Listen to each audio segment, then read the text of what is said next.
पालकाची भाजी खायचं म्हणलं तर सगळेच तोंड वाकडे करत होते, सगळेच बोलत होते की मी भाजी खाणार नाही. म्हणलं चला आता याच्या झटकन अशा पुऱ्याच बनवून टाकू.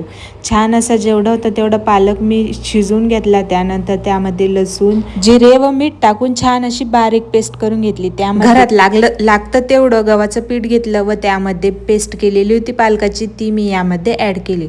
डायरेक्टली आपल्याला पाणी नाही घालायचं, लागल तेवढंच आपल्याला थोडं थोडं पाणी करून अशा पद्धतीने अगदी घट्टसर गोळा मळून घ्यायचा, म्हणजे पुढे तेलकट होत नाही. 5 ते 10 मिनिटानंतर छान असे गोळे तयार करून घ्यायचे सगळे एकट्टी. त्यानंतर मी सगळ्या पुड्या ज्या आहे ते एकसारख्या थोडंसं तेल लावून लाटून घेतल्या. पीठ जर लावलं तर खूप जास्त तेल शोषतात पीठ, त्यामुळे मी थोडंसं तेल लावूनच अशा पद्धतीने थोड्या जाडसरच पुड्या लाटून घेतल्या.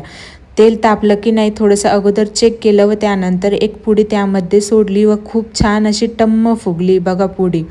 त्यानंतर सगळ्या पुड्या मी अशाच पद्धतीने तळून घेतल्या. तुमच्या घरामध्ये पालक आवडतो का मला कमेंटमध्ये नक्की सांगा. यासोबत मस्त अशा सगळ्या पुड्या तळून झाल्या होत्या व त्यासोबत मी मटकीची भाजी बनवली होती. बाय.